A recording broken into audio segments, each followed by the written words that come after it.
Hello, and welcome to episode 96 of the Compassion and Cucumbers podcast. I'm Christine. And I'm Sam. And we have a lot to get into today, so let's just jump into it. Okay. Oh, first of all, bunch of foods that we found. We did find quite a few foods this week. Yeah. And so let's see if we can go in chronological order. Okay. So on Tuesday, I had an eye doctor appointment in Erie, and Christine was down there taking care of a small kitten-like person. Yes, I was cat sitting for my niece, my niece and nephew while they were on their honeymoon. And so after my eye doctor appointment, Christine met me at a place in Erie called Noodle Love. Noodle Love is in Erie, Pennsylvania, in downtown Erie at the Flagship City Food Hall. That is correct. Yeah. Yeah. One of several eating establishments in the food hall. Mm-hmm. And so we'd seen some good reviews for them and decided to give it a try. I do love noodles, so any excuse.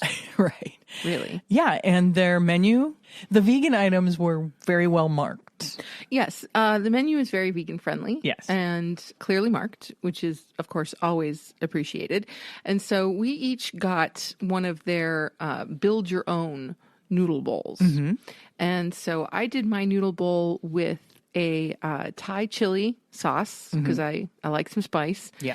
And I ordered some broccoli and some bean sprouts and cucumber and scallions and just all kinds of lovely things. Yes. On top of the noodle bowl. Yes. And Christine got the teriyaki I did. noodle bowl, and both of us got our bowls with ramen noodles. Correct. There are several options, ramen, udon, that kind of a thing. Yeah, they have all kinds of different kinds of noodles. Yes, but we went with the ramen noodles, and she got the teriyaki noodle bowl. Yes. Also with vegetables and tofu. Yeah, carrots and I forget what all vegetables. But what happened? Well, what happened was we got our bowls very, very quickly, I have to say. So the time from order to actually getting your food was really quite quick. Yeah. And the food was very fresh. Everything tasted like it was freshly made. Yeah. All the vegetables were nice and crunchy, that kind of a thing. And I did indeed get my ramen noodles with my Thai chili sauce. Unfortunately, though, I got Christine's vegetables. Right. And Christine got my vegetables. It's true. I didn't even realize it. I'm just eating my bowl. This is good. And Sam's like, wait a minute, you didn't order broccoli. I'm like, I didn't. And I did, and I didn't get any broccoli. Yeah. And I ordered cucumbers, and I didn't get any cucumbers. And I did. Yes, exactly. Yeah. So they got the noodles and the sauces right, but they mixed up our toppings. Yeah, it wasn't a huge deal. No, not at all. But at the same time, it's kind of like, well, I wanted the vegetables I wanted. I know. So I was a little bit bummed about that. Yeah, but that was disappointing. We didn't bother to take the bowls back and say, hey, you know what? You kind of messed up our toppings, but they swapped the toppings for some reason. Yeah. And so we just ate the bowls as they came, and they were delicious. I enjoyed mine. I did too. Yeah. Yeah. It's definitely a place I would stop again if we were looking for some a quick bite in Erie. Yeah. Definitely yummy. I could see it being particularly satisfying on a cold day. Right. Yeah. I think that would be really great. So a thumbs up to Noodle Love. Yes. And I'm sure we'll probably check them out again. I would probably eat there again if we're like in downtown Erie, don't want to venture off into other directions. Yeah. There are other vegan options in downtown Erie. Yeah, I mean, like my Thai is right around the corner. Yeah, like my Thai. Jekyll and Hyde's. Jekyll and Hyde's always has. Jekyll and Hyde's actually, which is a pub and restaurant. They're one of the very first restaurants to offer vegan options. They've been offering vegan options for like 15 years. Cool. Yeah. They were one of the first restaurants to serve the Impossible Burger. I remember you mentioning that. Before it was commercially available. It Very was cool. Yeah, I mean, it wasn't available to consumers. It was available to restaurants, and I had never heard of it. And a friend of mine went there and said, they have this thing called an Impossible Burger, and it's delicious. Nice. That was, way before we were vegan. Yeah. So, Anyway, there's other options, but if we find ourselves in the flagship city food hall and we're hungry, I would definitely stop back at Noodle Love. Absolutely, particularly given that the other establishments in the food hall have no vegan options. Yeah, it's really surprising. Yeah. Yeah. Yeah. I checked into all their menus and there were no options for vegans. So Noodle Love is where it's at if you're in the flagship city food hall and you're a vegan. And then where else did we go? Oh, we're going to try and keep this chronologically. So that was Tuesday. That was Tuesday. And so then Wednesday afternoon, I finished my advising meetings for the day. And Christine had come home from Erie, from cat sitting. And we were headed out to Sir Prince-A-Lot, which is a small print shop here in Fredonia, New York. And we were ordering a run of our new t-shirt design that will be available for VegFest season. Yeah, look for those. Which we're very excited for. And afterwards, we decided to go to the Angry Squirrel, which is a little teeny place right in the heart of Fredonia. And why don't you give us the rundown? Okay, well, the Angry Squirrel is like a sub and sandwich wrap type shop in, like Sam said, in downtown Fredonia. It's owned by Andrew Smith. And he has some of the best fried cauliflower out there.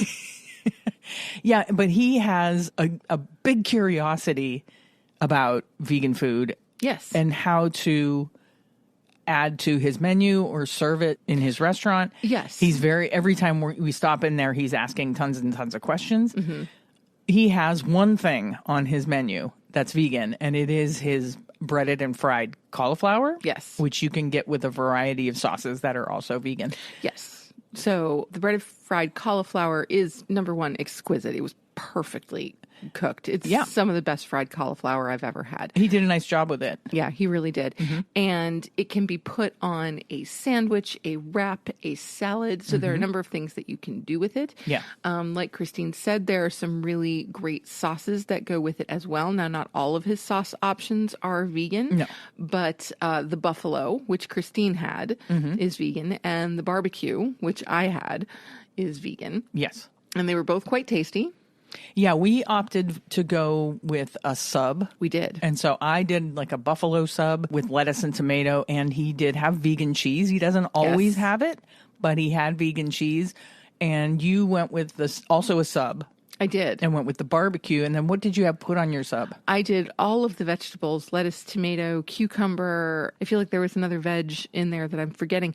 But also, because it was an option, I got my sub topped with fried dill pickles. Yeah, he has these pickle fries.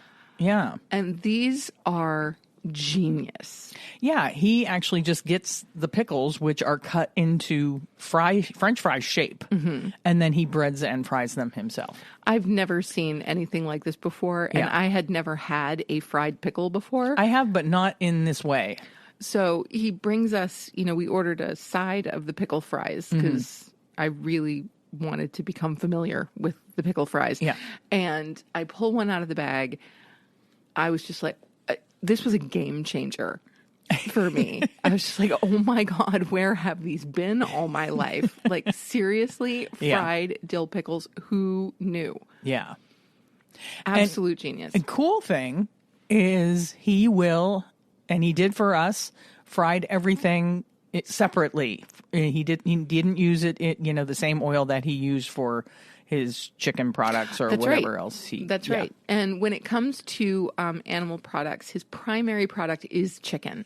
That is the predominant thing that he sells. Yeah. That's what Angry Squirrel is known for, is its chicken. Yeah. And he considers the fried cauliflower to be the vegan version of chicken.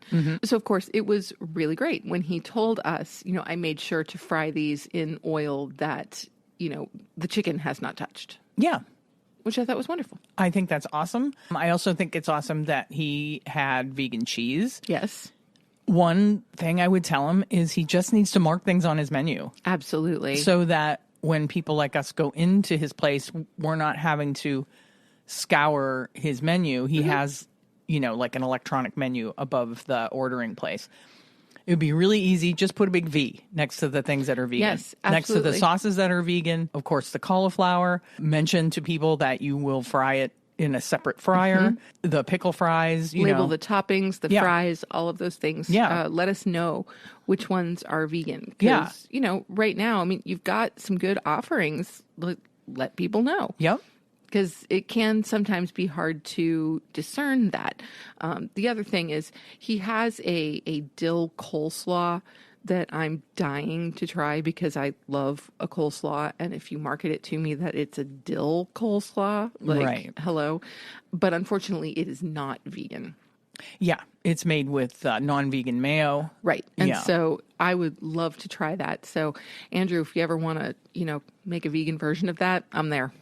Yeah, I mean, I understand it's hard with things like that don't keep for a very long time, Right. like mayonnaise, like vegan mayonnaise and vegan cheese and things. If you're not selling them, it's hard to keep them in stock.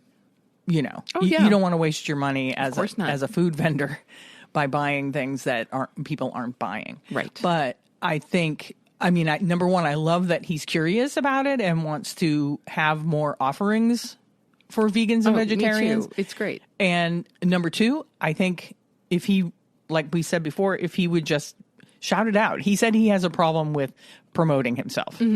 But yeah, he needs to shout out to the rooftops that he's got options. That's right. Because there aren't many places around here that do. That's correct. So Yeah. yeah. And so I'm doing a little bit of work right now, hoping to get him listed on Happy Cow. Yeah. Which will give him a little bit more visibility, we hope, because, of course, you do not have to be fully vegan to be listed on Happy Cow. There are plenty of vegan-friendly restaurants Yeah. that serve meat. You just that have are to have an option or two. That's right. You just have to have a few options. Yeah. And so hopefully that will happen. I put the request in a few days ago and am waiting to hear back from them. Yeah, so that was the Angry Squirrel. And then on Saturday. Yeah, I unexpectedly had a day off from rehearsal and all of that good stuff. So we Right. decided to take a little bit of a drive to Cassadaga, New York, which is just about 10, 15 minutes from here. Yeah. Ish. Yeah. Yeah, something like that. And that is out towards Lilydale, if any of you are familiar with the area. And we went to a lovely little place called JoJo Asian Cafe. Yeah, and apparently JoJo Asian Cafe is very popular in the Cassadaga area, and they had like awards on their wall that they've been picked as like best Asian takeout in the area. So what did we get there? Well, one thing I'd like to say first about JoJo Asian Cafe is that they also have a very clearly marked vegan menu. In fact, they have a separate section of their menu that which is great, labeled as vegan. Yep, always helpful. And so we started off with their steamed vegetable dumplings. I adore an Asian dumpling of any kind. Yeah. And so these were absolutely fantastic. I thought they were really good. Nice and soft and pillowy on the outside, kind of crunchy on the inside, super gingery, which Really I loved. Ginger forward, and inside I think it had tofu and vegetables. I thought they were really good. Yeah, they were really good, and the dipping sauce with them was fantastic. Yeah.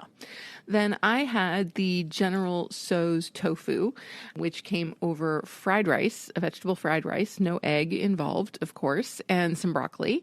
And it was fantastic. The tofu was fried to perfection. It was light. It was fluffy. It was not at all greasy, which I was really impressed with because we all know that takeout Chinese food can have kind of a greasy heaviness to it. And this just didn't. The rice was cooked perfectly. The broccoli was steamed perfectly. It was an absolutely beautiful dish. Yeah, then what did I have?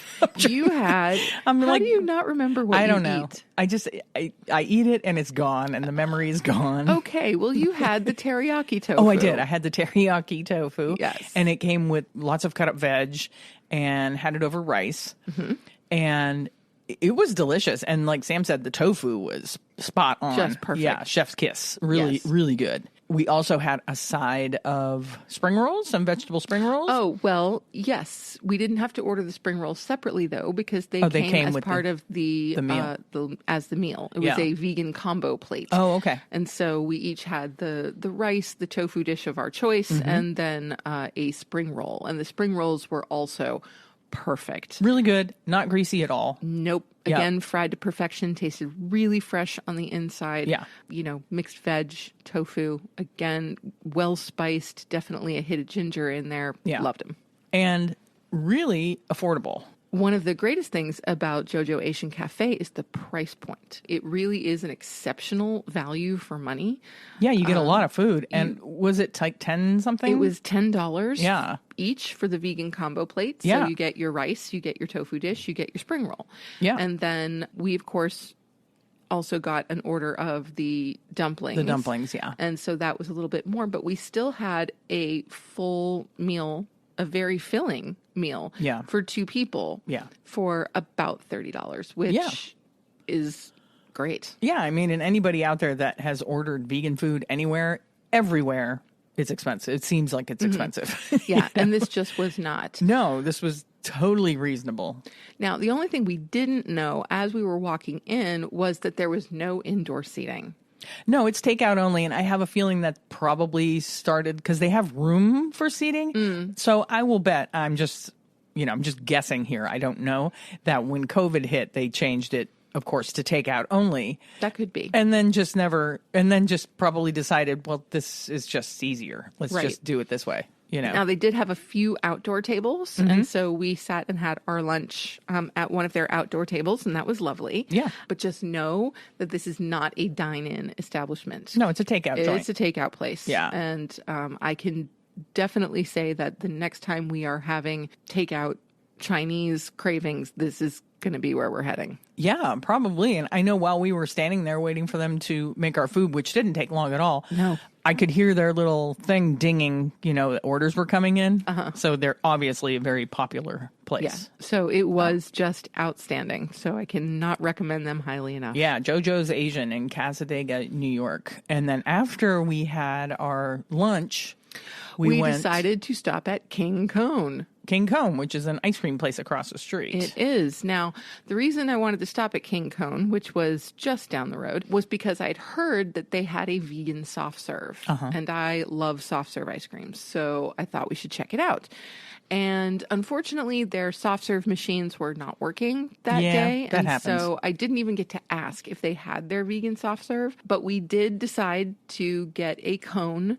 Nonetheless, they had one vegan flavor. It was the oat milk cookie dough chip. Yeah, it was the Hershey's oat milk cookie dough chip. And it was, in my opinion, just okay. It was better than I thought it was going to be. And that's because I'm used to, I've never been a big fan of cookie dough ice cream. It's just not my thing. Mine neither, but Yeah. And so it's really not my thing when the base of the ice cream is just kind of a flat vanilla. yeah. And this wasn't. Christine thought it tasted mapley. I thought it tasted like butter pecan. Yeah, it was a little strange. At first, I'm like, is this the right ice cream? Because I expected it to be vanilla ice cream. And it had this, mapley taste. And I don't know if that's just because it's an oat milk ice cream. I think it is Yeah. because I'm kind of shooting back to some other flavors of oat milk ice cream that I've had. I generally prefer nut milk ice cream, either cashew milk or coconut milk or hazelnut milk ice cream. Yeah. As opposed to oat milk. But thinking back to other oat milk based flavors, there is that kind of almost caramelized Okay. taste. It's the to it, oats. and I think it's the oats. Yeah. But to me, that made the ice cream more interesting. It was pretty good. The thing with oat milk ice creams is they're kind of icy because oat it has no fat. Right. And so know. you don't get the same creaminess Yeah. that you do out of a nut milk ice cream. Yeah. Yeah. So the consistency of it isn't great. But it was fine. I mean, we ate it. We did. We each got a single cone. We each got a baby cone. on a waffle cone, and we both finished them. So We did. There you go. My only thing there would be I wish they had more vegan flavors. Yeah. That would be really cool. Yeah, I didn't even know Hershey made an oat milk ice cream.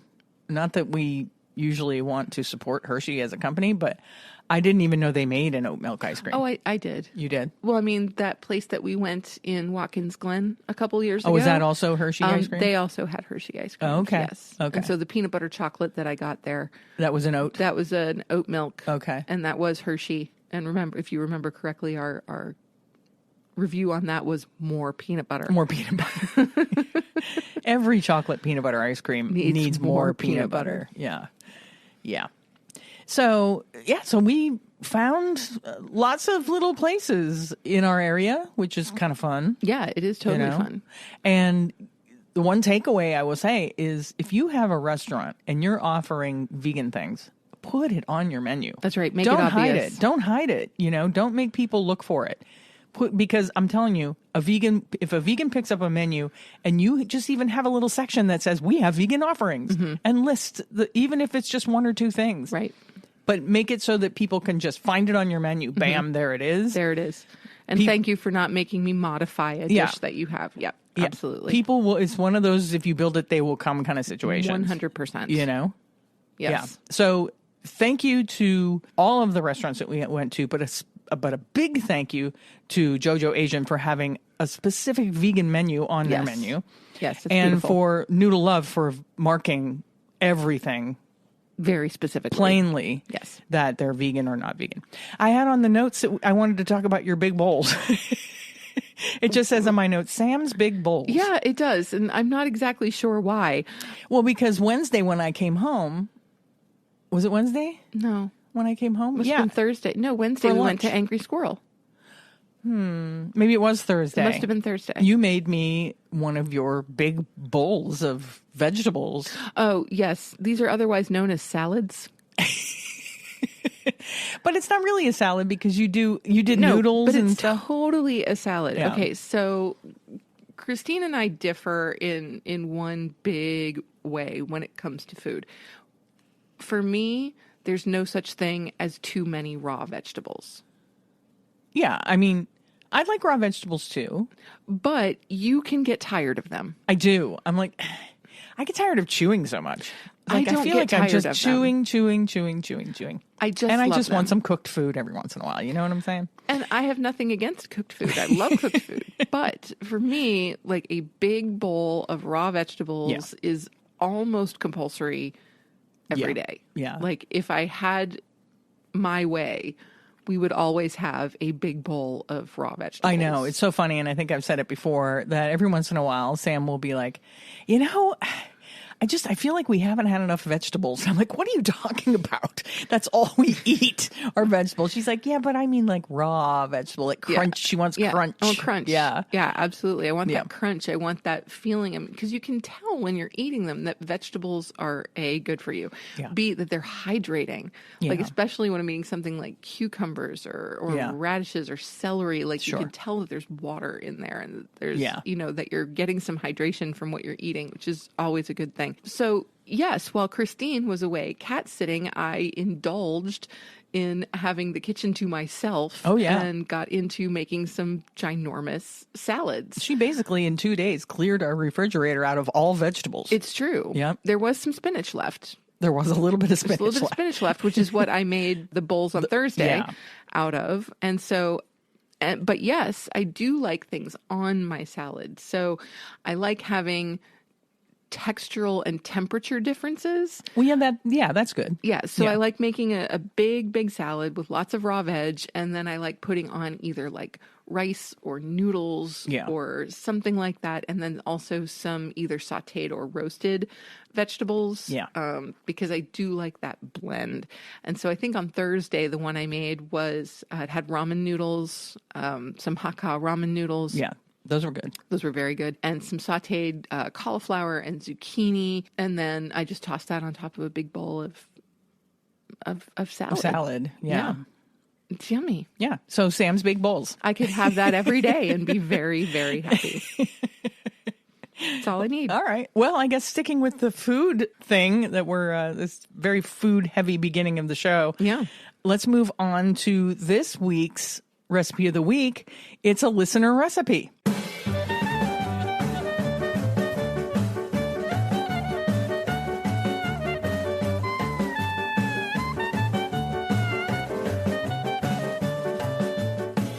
So this week we made a recipe from what I think is one of our youngest listeners. Micah sent us a recipe for her vegetable and tofu stir fry with a hummus and miso sauce. And cool thing, Micah sent us a video of her actually making the recipe. So cool. Yes, which she gave us permission to share, and I will be sharing on our YouTube. So look for Micah's video on our YouTube if you want to make this recipe for yourself. So what did you think of this stir fry? I really loved it. I did too. Simple, but I'm telling you, you would never think that hummus and miso, and she just adds a little bit of water into a jar, shake it up. It makes a really nice stir fry sauce. Yeah, and I also think that we need to do the diluted hummus thing a little bit more often as a salad dressing. Seriously, it was so good. And then you kind of bypass all that oil that you tend to get in commercial salad dressings. Right. Like even the ones that I really like, they still have an oil base to them. Some of them do, yeah. Yeah, we can get rid of that, which would be fantastic. Yeah. No, I thought this was beautiful. The flavor was excellent. It was nice and spicy, had some good heat to it. Yeah, because I used the garlic chili sauce, Micah, that you were talking about that you didn't either ran out of, but didn't know if it was vegan because it's also made by that same company that makes the sriracha sauce that's not vegan. Well, it turns out that the reason why that sriracha sauce is not vegan, it's the sugar in it. And they say that they use sugar that's been processed with bone char. But the garlic chili sauce that they make does not contain any sugar. And so therefore it is vegan. So I'm assuming that it's vegan. And so I did have some of that and I added it in there and gives it a nice punch of heat, which I loved. Yeah, I love that too. Yeah. It was a great mix of vegetables. I'm digging anything over rice these days. I don't know. I'm having a kind of obsession with rice. Yeah, we did it over rice. Micah in her video says she sometimes does it over rice, but when she made her video, she was just doing it over greens and, to make it a little lighter. Yep. And it was fantastic over rice. Yeah, it was. It was beautiful. Yeah. Yeah, this would definitely be something that I would put on top of a salad in one of my big bowls. You would. I totally would. You would. So, yeah, Micah, we're definitely adding this into our rotation. No question. Yeah. It was delightful. Yeah, so like I said, it's just simple and flavorful, and you can just taste all the veggies. And I thank you so much, Micah, for submitting that recipe. And like I said, watch our YouTube for her video because she's just adorable. Yes, this is very true. And the recipe is definitely one worth kind of putting into your regular rotation. Oh, yeah. It's one of those meals that you can whip up on a weeknight really quickly, really easily. It's not terribly complicated. No. Really, really flavorful. So yeah, we loved it. We did. Thank you, Micah. Okay, so I think that wraps up all the food that we're going to be talking about this week. Okay. So we can move on to our noteworthy section. We have some good news in our noteworthy section. From Levi Strauss. Are they still Levi Strauss? I'm not sure. I think they're just Levi's. The jeans people. Yeah, the jeans people. Yeah. So Levi's has listened to their public and their customers and is launching a sustainable plant-based 501 jeans, removing that leather patch, ditching that leather patch. Yes, the kind of iconic Levi's 501 leather patch. Yeah. On the back of the jeans, they are doing away with it. Yeah. As part of its celebrations marking the 150th anniversary of its 501 jeans, Levi's has launched 3 new sustainable variants, including a plant-based pair. The new plant-based 501 jeans are made from at least 97% plant-based materials, according to the brand. Featuring denim made from 100% certified organic cotton, the jeans are dyed with plant-based indigo produced by Stony Creek Colors. And in a move that will please vegan activists who have long requested it, Levi's has ditched the leather back patch. Yay. Instead, it is made from a plant-based, plastic-free material called mirum, created by natural fiber welding. The other 2 pairs of sustainable jeans include one made from a hemp cotton blend and one from circulose, an innovative cellulosic fiber obtained by recycling secondhand clothes. Yeah, so that is fantastic news. And I don't know about you, but I do have some Levi's in my cupboard, my clothing cupboard, that have the old leather patch. And I've always felt bad about wearing them because they have that leather patch, but I'm not going to throw them away. I'm going to wear them till they wear out. Of course. But this is great. Now I can get new ones with this plant-based leather patch. Yeah, that is great. Yeah. I mean, I don't even have jeans in my closet. Sam doesn't wear jeans. No, not so much. And so, this doesn't affect me directly, which is No. fine. But I am very glad that you now feel like you can go out and get the jeans that you love without, being required to get the whole leather patch. So Paul Dillinger, VP of Design Innovation at Levi Strauss & Company, said in a statement, "As a company that has been manufacturing 501 jeans for 150 years, we have an opportunity and a responsibility to continually question their manufacturing process. These jeans are the result of our past research directed toward pursuing circularity and at the same time represent the starting point for future innovations."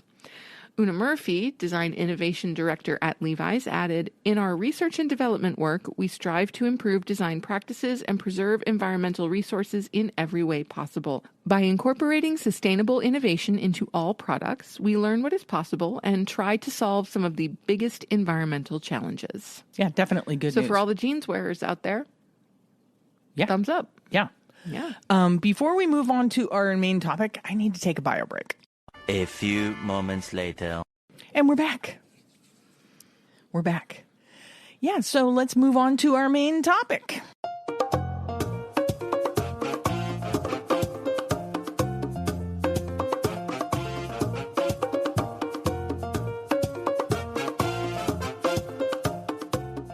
Let's move on to our main topic. This week in our main topic, we're going to be discussing what do farmers really think about us as vegan and animal activists. And when I say farmers, I use heavy air quotes because these are things that we've discovered on websites that are very much pro animal agriculture. Yes. And so this should not be taken in any way that what we are talking about is true of all farmers. No, this is the animal agriculture industry and those people who are trying to protect it from vegans. Yes. Let me just tell you, they see us as a huge threat, which I guess is a good thing. I mean, I guess it means that vegans and animal activists are doing their job if they feel threatened by the vegan movement and by the animal rights movement. Yes. We'll start with a website that's called Protect the Harvest. Yes. And the article that we're looking at on protecttheharvest.com is all about Farm Sanctuary. Now, as you know, Farm Sanctuary is actually one of our favorite organizations. Protect the Harvest has no good opinion of Farm Sanctuary. In fact, they start off by saying farmsanctuary.org is a radical animal extremist group with a vegan agenda that targets animal agriculture. One has to ask, what does a lawyer, several fashion designers, a media producer, investment managers, a public relations executive, several marketers, an actress, and a philanthropist know about farming and the proper care and welfare of farm animals? The answer is nothing, which is pretty obvious when you look at the photo shoot from their t-shirt collection. To even suggest that the people running Farm Sanctuary don't know what they're doing is laughable. Yes, it is. So according to Protect the Harvest, collectively, their background and experience has no practical application in farming, and yet these are the founders and board members of farmsanctuary.org. They have big plans. Farm Sanctuary is partnered with the Humane Society of the United States. Like the HSUS, they are involved in state and federal legislation. Follow the Get Involved tab on their webpage, and you'll find Farm Sanctuary works hard both to pass good state legislation and to stop bad state legislation. Because state legislative sessions are generally fairly brief, and because we coordinate activities on bills with other organizations, we generally do not post state legislative updates here, but instead we ask that you please make sure we have your email address and postal address, and we will alert you to any future legislation that affects farm animals in your state. Also, please be sure to follow the Compassionate Communities campaign on Facebook for news, petitions, and other opportunities to help our farm animal friends. Since Farm Sanctuary partnered with the Humane Society of the United States and the Animal Rights Foundation of Florida, momentum has spread to get rid of some of the worst abuses of farm animals. Yeah, so basically what this article boils down to is them kind of laughing at Farm Sanctuary. They show a picture of a guy carrying a bale of hay wearing a Farm Sanctuary t-shirt. I'm not 100% sure that this came from their website. It didn't. It doesn't look like it did. No. So, I mean, that's a blatant lie. Anyway, so they're trying to make it seem like it's a joke that this guy in this t-shirt carrying this bale of hay knows anything about farming. They go on to try and belittle the people who not only started, but the people that run Farm Sanctuary, belittling their mission. And it's kind of funny to me how they start out talking about them like they're a threat, a radical animal extremist group with a vegan agenda. But then as the article goes on, they're basically trying to reduce them to a joke. Yes. So make up your mind. Protect the harvest. Are you threatened by these people or not? Well, the thing is, I mean, they're playing on different people's sympathies here. Yeah. You know, some people might want to get up in arms and think of them as a radical extremist animal rights group. Yeah. And others might want to laugh them off as a joke. So they're just kind of playing to multiple audiences there.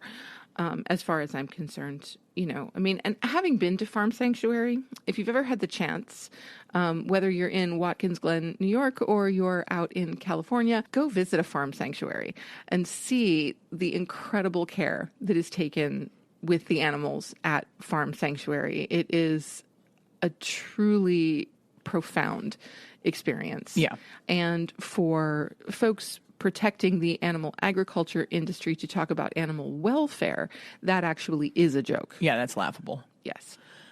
The next thing we found comes from drovers.com, which is another pro-animal agriculture website.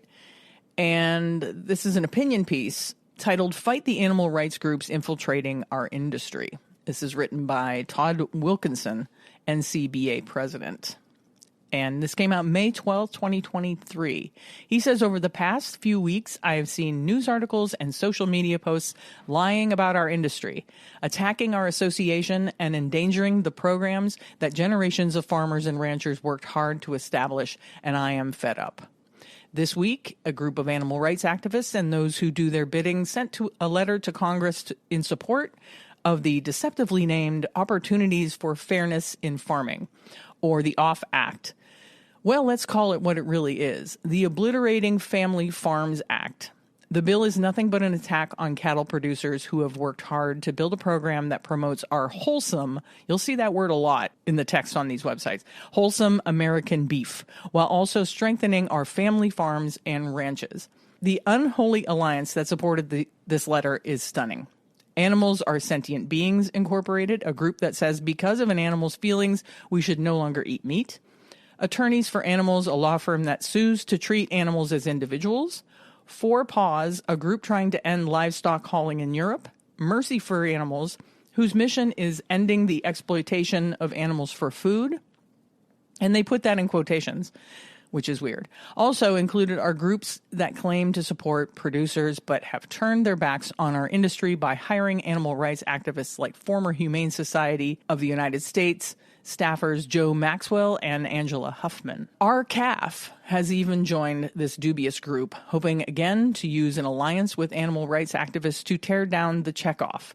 Now, if you don't know what the checkoff is, that's a program where farmers and factory farms pay a certain percentage per head of cattle back into this fund, this government fund. Yes. It's called the checkoff program. How can anyone who raises livestock or eats meat put their name on the same letter as groups that dream about seeing our farms and ranches shut down for good? At the same time, we've seen animal rights activists infiltrating conservative organizations like FreedomWorks.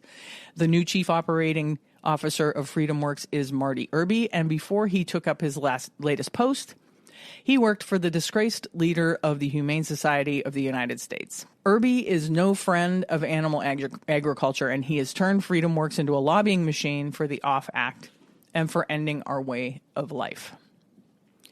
Now, the OFF Act, which you would never get from this article, is to promote equality as far as how farmers are subsidized. Mm-hmm.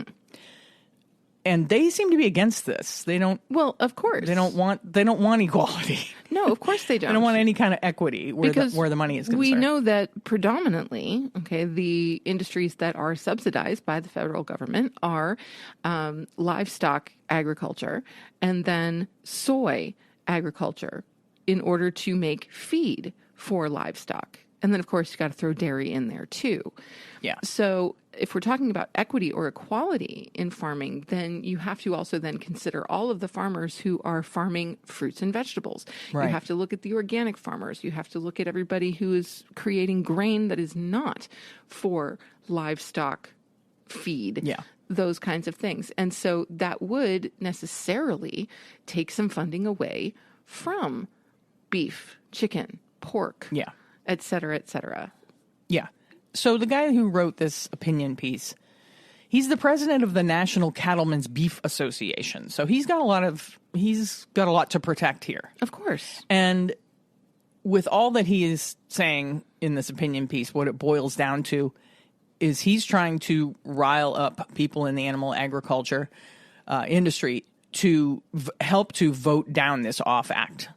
Yes. It has nothing to do with the protection of his wholesome American beef or any of that.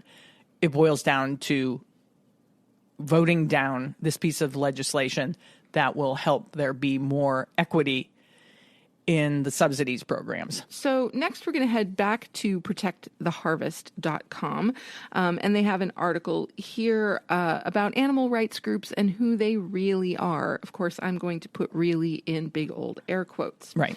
So they have a list of organizations that they are speaking of, and we can start right at probably the most familiar to most people, the Humane Society of the United States. So according to Protect the Harvest, the Humane Society of the United States hides its radical tendencies under the guise of being a mainstream animal rights organization. All the while, it supports legislation that will lead to an end to animal owners' choices, animal agriculture, and animal exhibitions. The HSUS inaccurately portrays its goals to supporters and tricks them into believing that they are donating towards an organization that helps animals. It does not. The HSUS also recently dropped to just 2 stars on the Charity Navigator website. The ranking takes into consideration their financials, accountability, and transparency. Due to this drop, they also lost their charity accreditation with Better Business Bureau's Wise Giving Alliance. At the conference, and by the conference they mean the National Animal Rights Conference, at the conference, a spokesperson from HSUS discussed school programs that advocate for meatless Mondays for school lunches at the conference. In previous articles, we have drawn attention to the fact that these organizations are pushing their ideals in elementary schools in an effort to shape the views of children at an early age. HSUS's sister organization, the Humane Legislative Fund, or HLF, is a money distribution machine that sponsors political candidates and funds legislation that pushes their ideals and agenda. This whole particular article, while the headline says animal rights groups who they really are, the subtext or subheadline, whatever you would call it, actually says animal extremist groups who they really are. Yes. And they go on to talk about the National Animal Rights Conference, which I believe was the predecessor to the conference that we went to. The AVA Summit. Yeah. Yes. And one thing I wanted to point out that they're talking about the agenda at the National Animal Rights Conference and how it's hypocritical. It says, in addition to exposing their true goals of ending animal ownership and human-animal interaction, right, we're trying to end human-animal interaction. Hypocrisy was also on their agenda. These groups claim to be fighting for the respect of animals, yet they do not treat other humans with respect. Isn't this like this is what they always fall back on, that vegans don't respect humans. Yes. That it's all about the animals. It's a frequent argument, yes. Yeah. The animal extremist industry is fraught with claims of sexual harassment. This is what every industry is fraught with claims of sexual harassment. This is sadly. Yeah. They go on to talk about the resignation of the Humane Society CEO, Wayne Pacelle, and you can read about what happened with Wayne Pacelle, and that was unfortunate what happened, but that happens in a lot of organizations. It has nothing to do with the fact that they're an animal rights organization. No, nothing at all. So they go on to try and smear the Humane Society by talking about how Wayne Pacelle was accused of sexual harassment. Yes. So in addition to the Humane Society of the United States, the other organizations that Protect the Harvest vilifies in this article are, of course, People for the Ethical Treatment of Animals, or PETA, Yeah. Direct Action Everywhere, the Animal Legal Defense Fund, the Farm Animal Rights Movement, Compassion Over Killing, Mercy for Animals, and a number of other groups in attendance, including the Humane League, the Good Food Institute, the Save Movement, and Vegan Outreach. Ooh, 3 of my favorites on there, actually. Yeah. I mean, if you're looking for groups to be involved in, That's a really good list. reach out to Protect the Harvest, because, they have all the lists of all the animal rights organizations. Yeah. Conference theme, animal liberation, not animal welfare. So I've seen that pointed out in a number of articles on some of these websites, that they seem to think that the fact that most of these groups fight for animal liberation and not welfare, that they're not for animal welfare.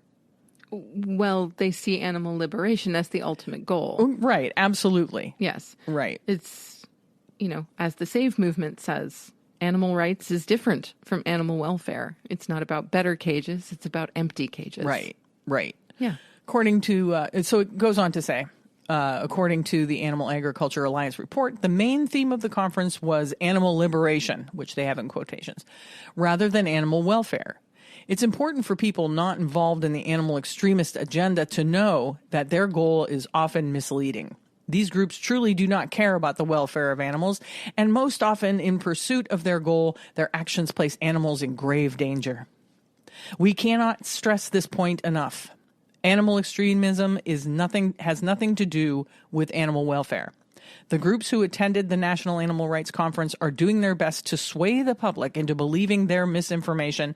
To combat this, we must stand together to protect animal ownership and animal agriculture. I find that very, very interesting because, of course, what the animal agriculture industry does, supported entirely by the federal government, is to put out an incredible amount of misinformation about the nutritional value of animal-based foods, about the nutritional necessity of animal-based foods, of how animals are farmed and treated, the idea, the whole, cage-free, grass-fed, creating this image of, a wholesome process. I'm sorry, death is not wholesome. Yeah, no. Moving on to the article from the Cavalry Group. Now, the Cavalry Group website is a website that says they're protecting and defending animal enterprise. And this particular article, they're talking about protecting animal ownership. Yes. So in this article, they say animal owners and animal-related businesses are under attack by those who seek to eliminate animal ownership and eliminate animal enterprise in America. Now, of course, we would refer to animal enterprise as animal exploitation. Right.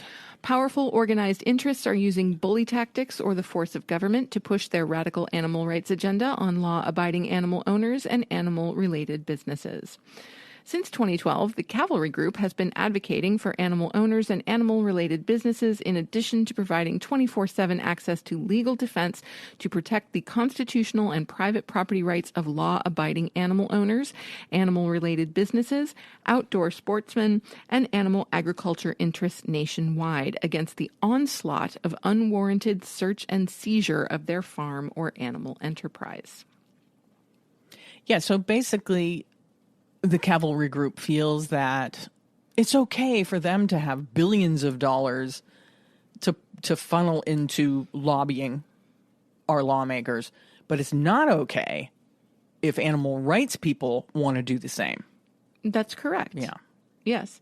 Apparently it's not our constitutional right to lobby lawmakers on behalf of what we feel should be happening. Correct. You know? The Cavalry Group is a private member-based company dedicated to protecting the constitutional and private property rights of law-abiding animal owners, animal-related businesses, and agricultural concerns all across America by protecting our members against illegal search and illegal seizure.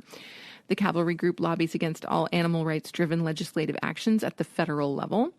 We assist our members' efforts to fight animal rights-driven legislative action at the state and local level. And the Cavalry Group defends against government agencies implementing rules and regulations inconsistent with the law. Now, bear in mind, this is a for-profit institution, the Yes, Cavalry Group. So Yeah. Yes. And it should also be noted that I personally, and I know a lot of vegans, have no particular issue with the quote unquote ownership of domestic animals. We have 4 of them in our living room right now.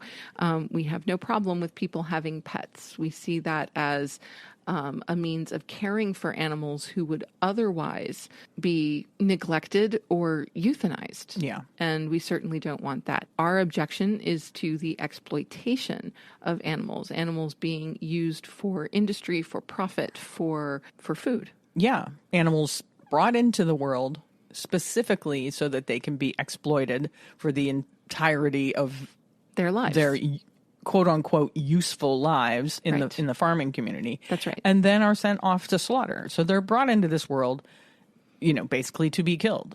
Yes. That's what we don't support. No, not at all. And there's just one last article Ooh, fun. we wanted to touch on from animalagriculturealliance.org. And this article is titled Gain Practical Solutions to Animal Rights Extremism at the 2023 Stakeholders Summit. Yeah.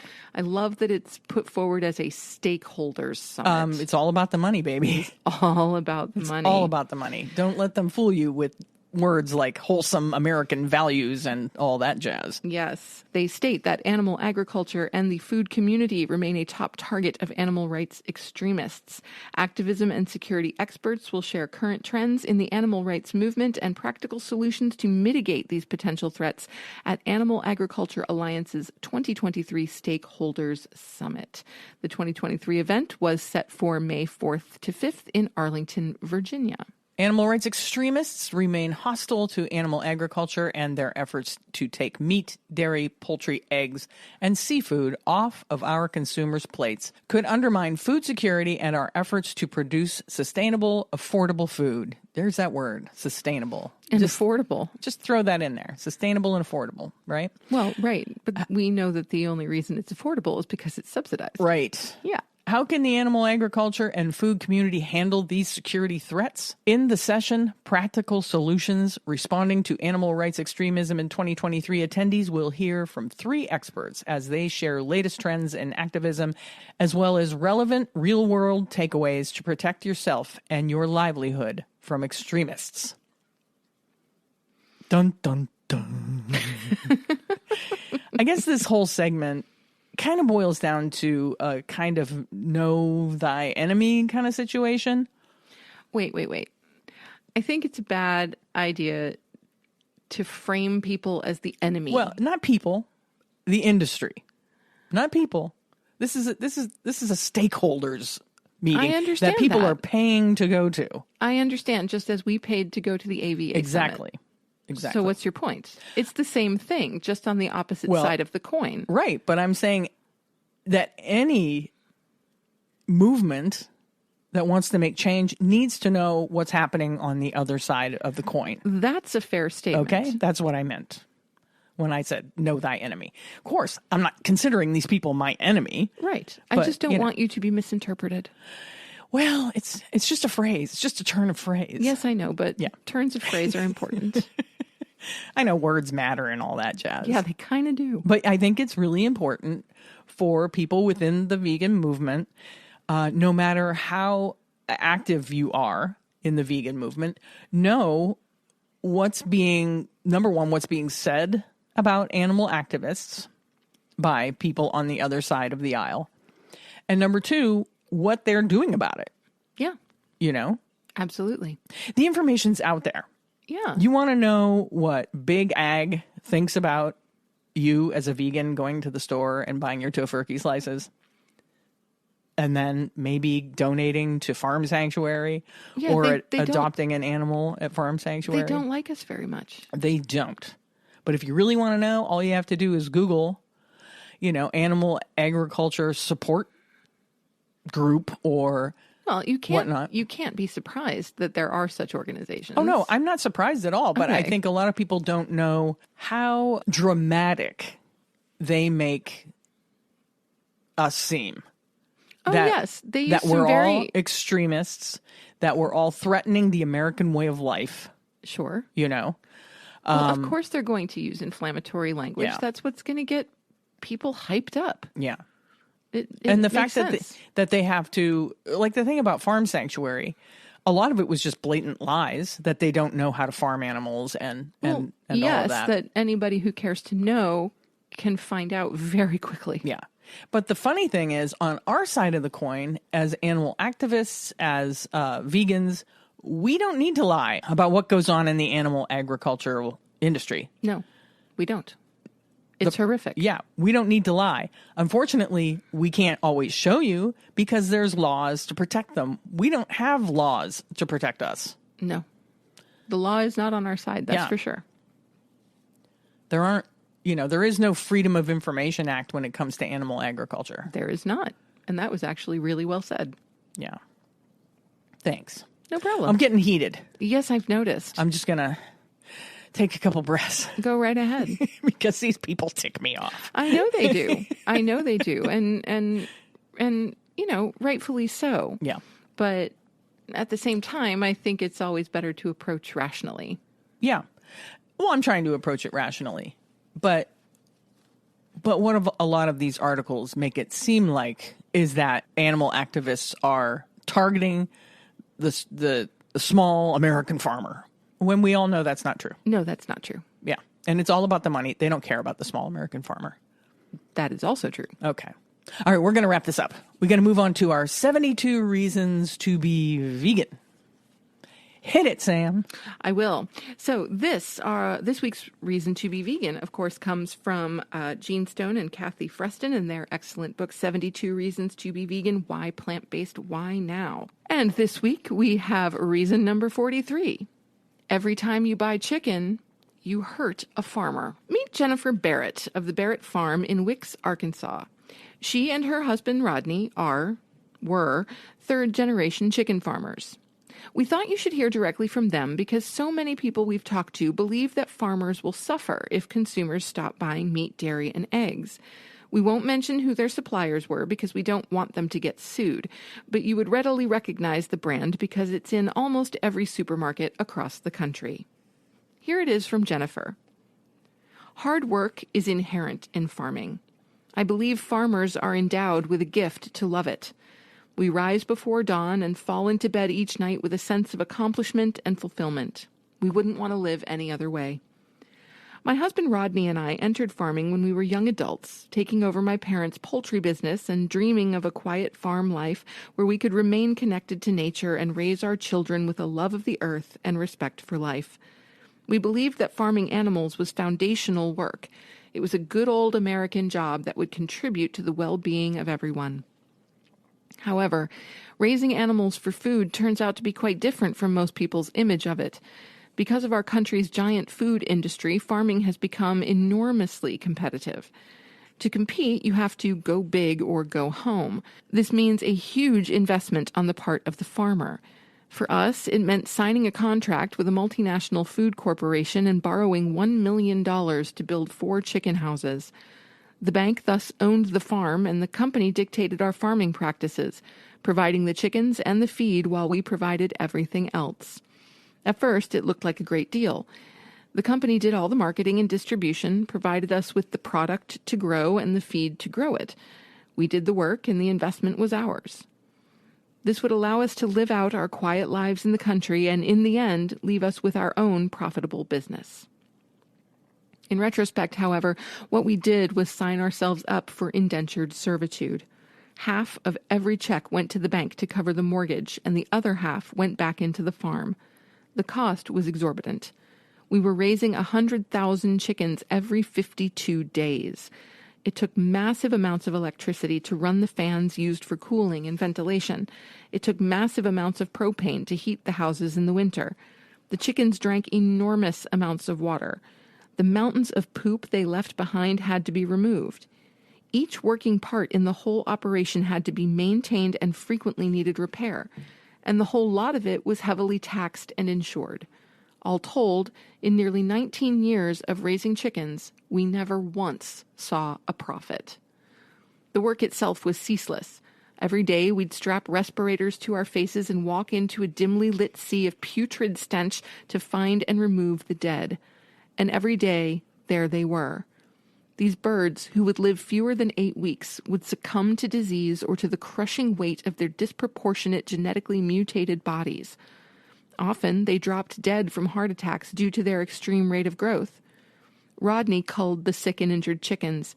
He killed them by breaking their necks with a standard procedure prescribed by the company. It was imperative to the performance of the flock to keep the houses as clean as possible, which meant removing any inferior chickens. The physical demands on our bodies and the constant financial stress took its toll. Our health began to decline because of our lifestyle and the endless financial worry. Our bright hopes of a quiet farm life became an inescapable nightmare. In an effort to seek better health for ourselves, in 2016, we adopted a whole food plant-based diet. We were astonished and somewhat perplexed to learn that we could thrive without any animal protein. This nugget of truth drove the severity of our situation to an even more desperate place. We had believed that all of our adversity was just the price a farmer paid to provide food. Learning that animal protein was optional nearly drove me mad. I couldn't understand why any of this hellish work or outrageous use of resources even existed. It only exists because of market demand. Jennifer and Rodney are not alone. Eating chicken doesn't just hurt chickens. It hurts the farmers who grow them.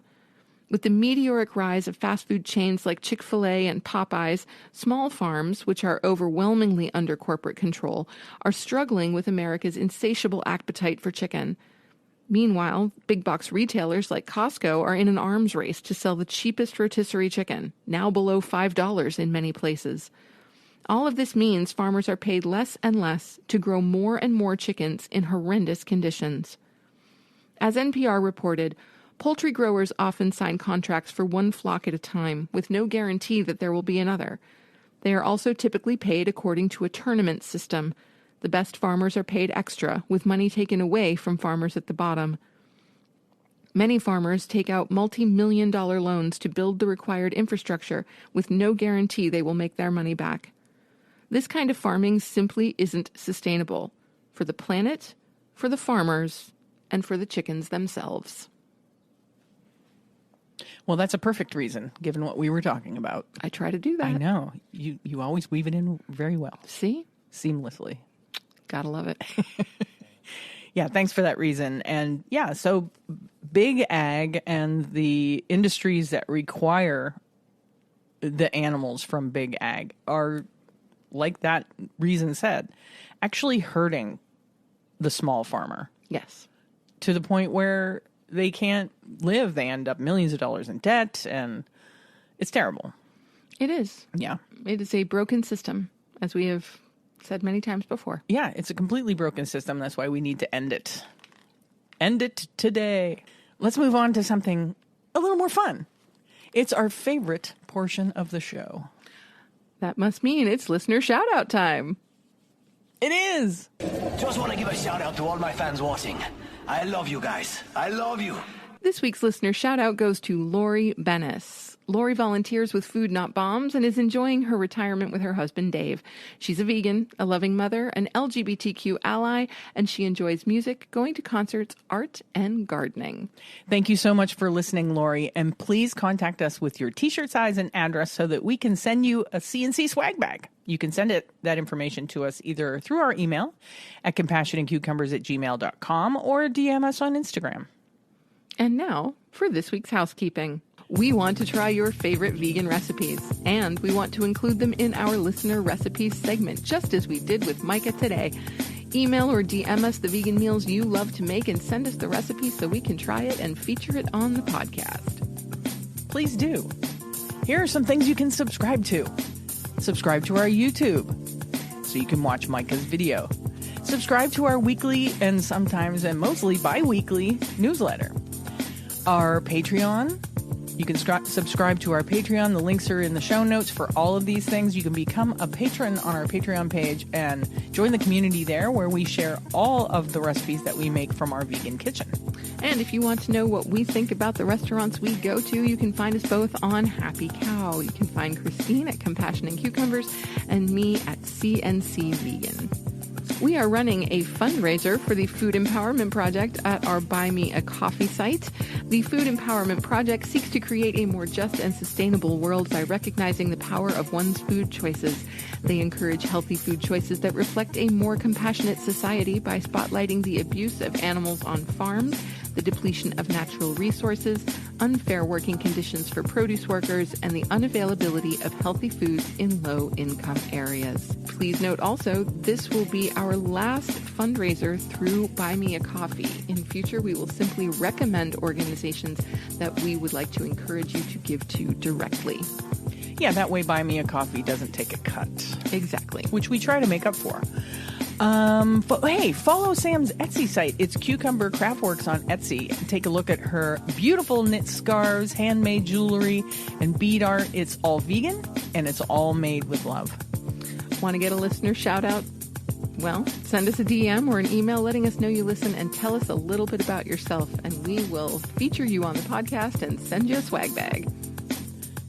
Leave us a review on your podcast app if it allows. If it doesn't allow, please rate us. And don't forget, we like 5 stars.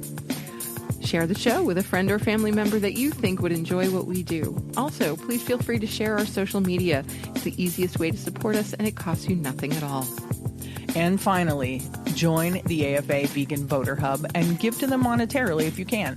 The Agriculture Fairness Alliance is lobbying on our behalf so that our vegan voices are heard. If you want to make real change in the upcoming Farm Bill, please join the Vegan Voter Hub at the AFA website. And that brings us to the end of episode 96 of the Compassion and Cucumbers podcast, which means there's nothing left to say but where cukes and compassion are always the fashion. On the podcast. Thanks, James. Have a great week. Talk to you next Tuesday. We love you. Bye.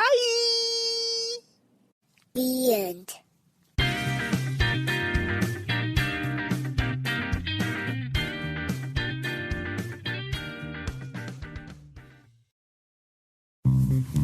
Do you want to support the Compassion and Cucumbers podcast? Well, you can do that by joining our Patreon page. We have 3 different levels of support, and all 3 come with their own special bonuses. Hey, you can support the podcast and get yourself some really cool merch. All the links and deets are in the show notes. We'll catch you next week on the next episode of Compassion and Cucumbers.